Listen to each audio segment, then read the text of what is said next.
और दोस्तों, क्या हाल है। तो आप सबका स्वागत है किताबी खेड़ा में। जैसे कि आप सब जानते हैं कि आज का दिन हमारे लिए बहुत ही महत्वपूर्ण है, क्योंकि आज ही के दिन हमारे देश को अंग्रेजों से आज़ादी मिली थी।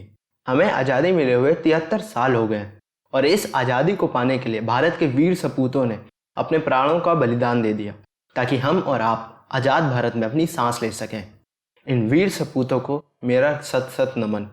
हमारे भारत देश को तो 73 साल पहले आज़ादी मिल गई थी, पर विचार करिए, क्या हमें अपने ईगो यानी अहंकार से अभी तक आज़ादी मिल पाई है?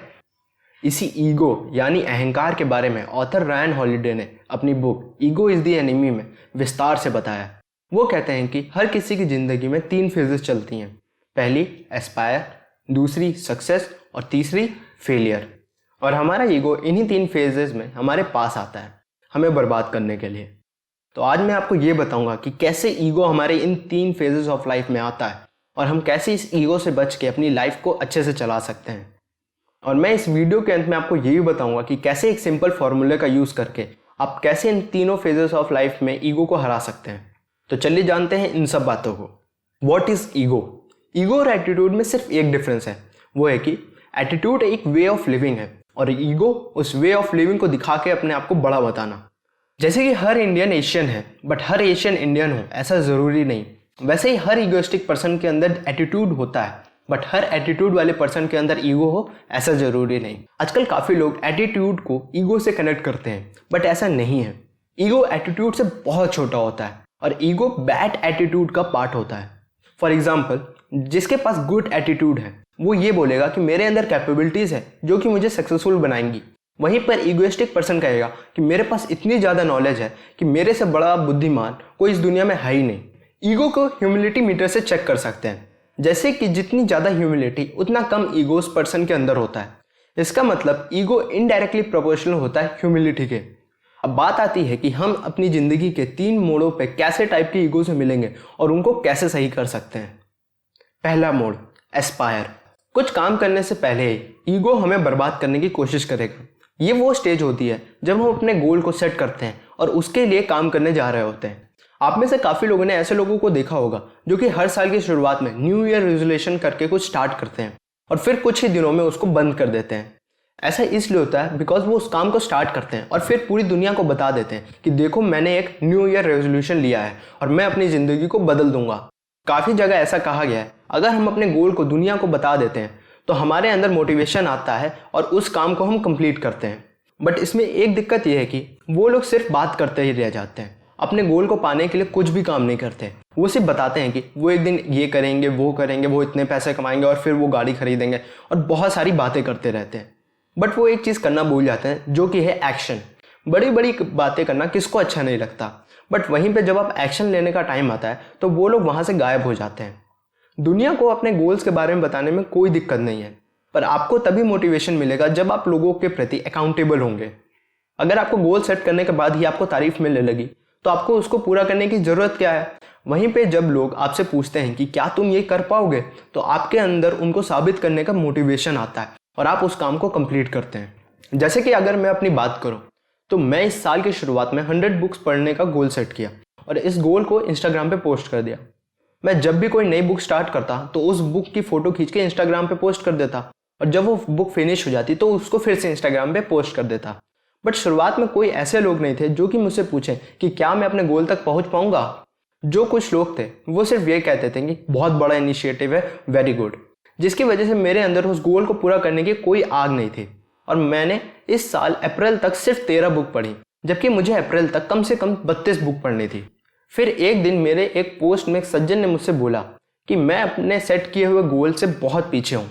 तब मुझे एहसास हुआ कि शायद मेरे सेट किए हुए गोल को मेरे फॉलोअर्स देख चुके हैं और अब वो मुझसे पूछेंगे कि क्या मैं अपने गोल को कंप्लीट किया कि नहीं।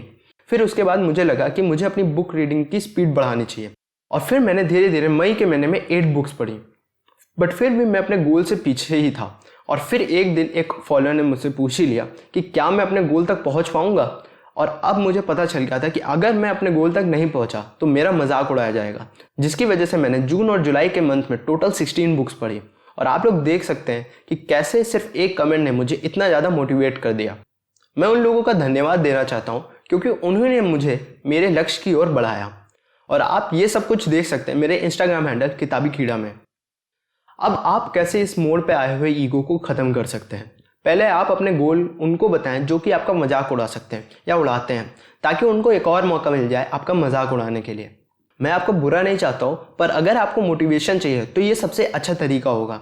और फिर जब आप उनको बता देते हैं तो आप इसको अपने दिमाग में ज़रूर बैठा लें कि अगर वो गोल आप नहीं पहुँच पाए तो वो लोग आपका बहुत मजाक उड़ाएंगे, और फिर उस गोल के लिए काम करिए। क्योंकि अब आपके अंदर एक फियर ऑफ रिजेक्शन भी है, फियर ऑफ फेलियर के साथ, तो आप दुगनी तेजी से काम करेंगे और अपने गोल तक पहुंचने के लिए हर मुमकिन कोशिश करेंगे। दूसरा मोड़ है सक्सेस। इस मोड़ पे आए हुए ईगो हमें आगे चल के बहुत ज़्यादा नुकसान पहुंचा सकते हैं। इस बात को समझने के लिए ऑथर ने एक बहुत अच्छा एग्जाम्पल दिया है। हॉवर्ड ह्यूज अपने टाइम के सबसे फाइनेंशियल सक्सेसफुल पर्सन थे। उन्होंने पहली बार तब सक्सेस को देखा जब वो 18 साल के थे। अपने फादर के डेथ के बाद उन्होंने अपने फादर की टूल कंपनी के सारे शेयर्स खरीद लिए, जबकि सब लोग ये कह रहे थे कि ये कितना बेकार मूव है और हॉवर्ड ह्यूज बैंकरप्ट हो जाएंगे। बट ऐसा नहीं हुआ। उनके इस डिसीजन की वजह से उन्होंने बिलियन ऑफ डॉलर्स कमाए। जब उन्होंने इस सक्सेस को पाया तो उनके अंदर बहुत सारा ईगो आ गया कि वो जिस भी बिजनेस में जाएंगे वो वहाँ पे सक्सेसफुल हो जाएंगे, जिसकी वजह से उन्होंने डिफरेंट टाइप्स ऑफ बिजनेस में पैसे लगाए।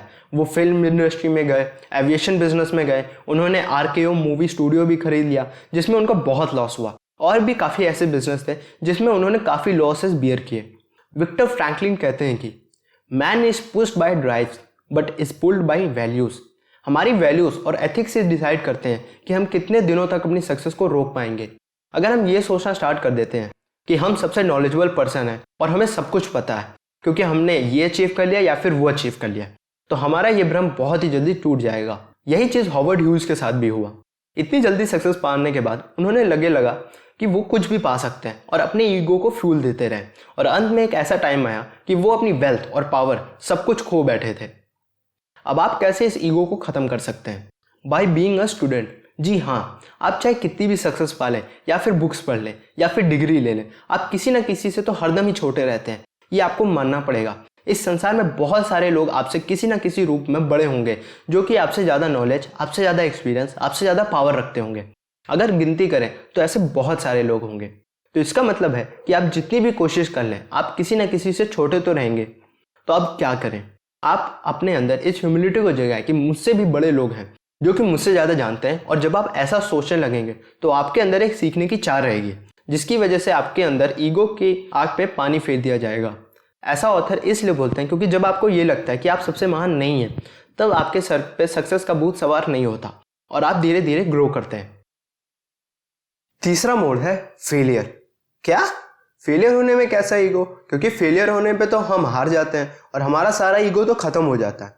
हाँ, आपने बिल्कुल सही समझा। पर ऐसे काफी लोग होते हैं जो एक बार फेल होने के बाद बार बार फेल होते रहते हैं। वो एक गलती को बार बार दोहराते रहते हैं और वो फेल होते रहते हैं। क्या आपने कभी सोचा है कि वो ऐसा क्यों करते हैं? क्योंकि उनकी ईगो ने उनकी आंखें बंद कर रखी होती हैं। उनका ईगो उनको ये मानने से रोकता है कि वो गलत हो सकते हैं या फिर वो भी फेल हो सकते हैं। जैसे कि संदीप महेश्वरी जी ये ज़्यादातर बोलते रहते हैं कि सिचुएशन को एज इट इज़ देख लेना ही सक्सेसफुल और इंटेलिजेंट इंसान की पहचान है।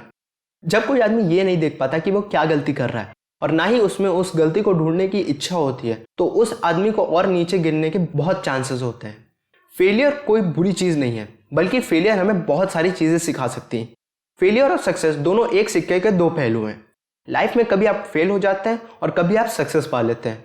जैसे कि अगर मैं अपनी बात करूं तो मुझे बचपन से मैथ्स बहुत अच्छी लगती थी। हाँ, ये बात अलग है कि मैंने कभी टॉप नहीं किया, पर मुझे मैथ्स सब्जेक्ट अच्छा लगता था। पर जब मैं 10th से 11th में आया तो मैथ्स ने अपने पूरे रंग और रूप ही चेंज कर लिया। 10th तक हमें एरिया और पेरीमीटर करते थे, अब एकदम से ये लॉग वॉग आने लगे और फिर मैं मैथ्स की प्रैक्टिस कम करने लगा और मेरी प्रैक्टिस इतनी कम हो गई कि मैं 11th के फाइनल एग्जाम में भी फेल हो गया। उसके बाद मुझे झटका लगा कि कोई चीज़ जो मुझे इतनी अच्छी लगती थी उसमें मैं कैसे इतना ख़राब परफॉर्म कर सकता हूँ। फिर मैंने इसके बारे में अपने टीचर से बात की तो उन्होंने बोला कि कोई बात नहीं, तुम मैथ्स को फिर से प्रैक्टिस करना स्टार्ट करो। जब मैंने वापस मैथ्स को पढ़ना और प्रैक्टिस करना स्टार्ट किया तब धीरे धीरे मेरे इसमें फिर से इंटरेस्ट जागा और इसका नतीजा ये रहा कि मैंने 12th के बोर्ड्स में 90 अबव मार्क्स मिले। ये कोई बहुत बड़ा अचीवमेंट नहीं है, पर जो स्टूडेंट्स हाल ही में मैथ्स में फेल हुआ है, अगर मैं उससे ये कहूँ कि तुम भी मैथ्स में 90 प्लस ला सकते हो तो वो इस बात को आसानी से नहीं मान सकता। ऑथर ने फेलियर वाले ईगो को सॉल्व करने के लिए अलाइव टाइम और डेड टाइम के बारे में बताया। डिट्रॉयट रेड एक क्रिमिनल था जो कि ड्रग्स बेचता था, चोरी करता था और भी कई गंदे काम करता था। फिर फरवरी 1946 में जब वो 19 साल का था तब उसे एक चोरी के जुर्म में पकड़ा गया और उसको 10 साल की सज़ा हुई। वो जेल के अंदर बहुत सारे क्रिमिनल दोस्त बनाकर और बड़े क्रिमिनल के बारे में सीख सकता था और बहुत बड़ा क्रिमिनल बन सकता था, बट उसने बिल्कुल ही अलग काम किया। उसने जेल के अंदर रीडिंग स्टार्ट कर दी। वो हिस्ट्री, साइकोलॉजी, रिलीजन, क्लासिक और फिलोसफर के बारे में पढ़ने लगा और कुछ सालों के बाद ये लड़का आगे चलकर मैल्कम एक्स के नाम से फेमस हुआ, जो कि अमेरिकन मिनिस्टर थे और उन्होंने सिविल राइट मूवमेंट्स के दौरान अहम भूमिका निभाई थी। डिट्रॉयट रेड ने जेल के टाइम को अलाइव टाइम बना दिया और वो मैल्कम एक्स बन गया।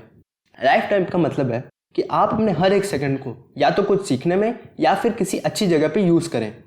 वहीं पे डेड टाइम तब होता है जब आप वेट करते हैं कि आपका अच्छा टाइम आएगा और फिर आप एक्शन लोगे। तो हम जब भी फेल हों तो उसके बाद हमारा सारा समय अलाइव टाइम बना देना चाहिए, जिससे हम अगली बार ऐसी गलती ना करें और सक्सेस के लिए आगे बढ़ें। तो दोस्तों, जैसे कि मैंने शुरुआत में आपसे वादा किया था कि वीडियो के अंत में मैं आपको एक ऐसा सिंपल फॉर्मूला बताऊंगा जिसको यूज़ करके आप इन तीनों फेजों में ईगो को हरा सकते हैं। ये फॉर्मूला मुझे इसी बुक से मिला। मैंने इसको आखिरी में इसलिए रखा है क्योंकि आपको पहले पता होना चाहिए कि कैसे टाइप के ईगो हमें मिल सकते हैं। तो चलिए जानते हैं वो सिंपल फॉर्मूला। फॉर्मूला बहुत सिंपल है, जो कि है प्लस, माइनस और इक्वल टू। अब आप लोग सोच रहे होंगे ये कैसा फॉर्मूला है। तो जब भी आपकी लाइफ में एस्पायर स्टेज हो तो आप इक्वल टू का यूज़ करना चाहिए। मतलब आपको एक ऐसे आदमी को अपने साथ रखना चाहिए जो आपको डेली चैलेंज करे और आपके अंदर मोटिवेशन को जगाए रखे, ताकि आप एस्पायर वाले ईगो को हरा सकें। दूसरा, जब आप सक्सेस के स्टेज में तो आपको प्लस का यूज़ करना चाहिए। मतलब आपको अपने से ज़्यादा सक्सेसफुल, पावरफुल और रिच लोगों से सीखते रहना चाहिए, ताकि आपके अंदर एरोगेंस ना आए और आप अपने नेक्स्ट टारगेट के लिए काम करें। तीसरा, जब आपकी लाइफ में फेलियर है तो आपको माइनस का यूज़ करना चाहिए। जी हाँ, आप सही समझे। आपको अपने से छोटे लोगों, मतलब जिनको आप सिखा सकते हैं, उनको अपने साथ रखना चाहिए और हरदम सीखते रहना चाहिए, ताकि आप अपने लेवल से और ज़्यादा नीचे ना गिरें।